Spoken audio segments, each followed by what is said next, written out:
So Bandero is just learning this whip.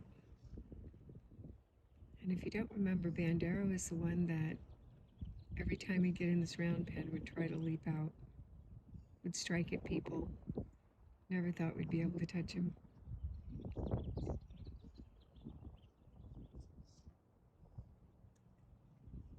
But this is what positive reinforcement does. So introducing this long whip to him hasn't taken very long because of the positive reinforcement process that we use for reward.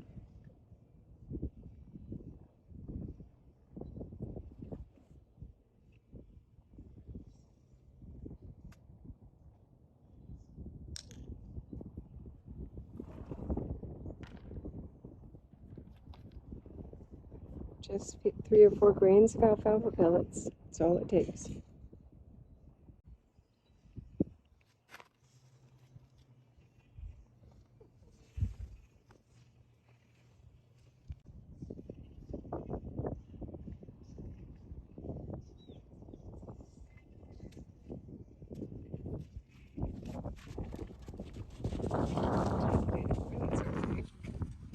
Comes right back into her.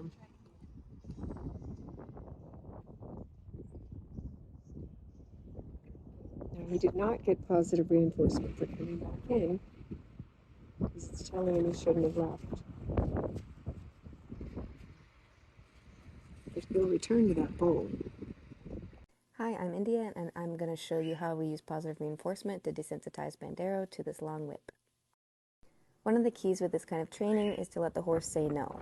So as you can see here, when Bandero wanted to take his space back, I actually let him, and then I showed him the whip and let him get comfortable with it again before I reintroduced it to his body.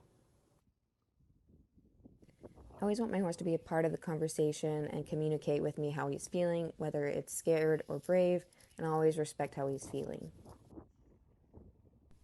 Now, if this was his first time ever with the whip and he took this step back here, I definitely would have backed off and gave him his space. But because we'd worked on this a few times already, I decided to ask him for a little bit more. Was pretty sure he could handle it. But maybe not this time. Because of my focus on rewarding try and engagement versus just technical advancement, he is always willing to come in and try again even after something majorly spooked him. Note that because he left me, he didn't get a treat for coming back in, but I am going to give him an extra minute to get reacquainted with the whip, a little reminder that it's not going to hurt him and that I'm not going to force him to do anything.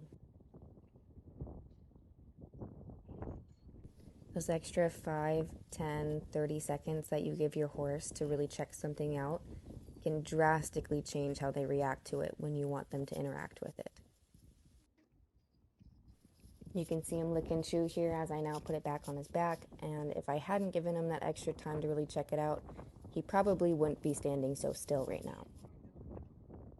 He's still showing a little bit of discomfort, but I'm very familiar with this horse and I believe in him, so I'm pushing it just a little bit. I don't mind if he kicks out at it a little bit. I'm just wanting him to stand a little bit still. There he stands still, and here I click. And that means he gets his treat and his red bucket.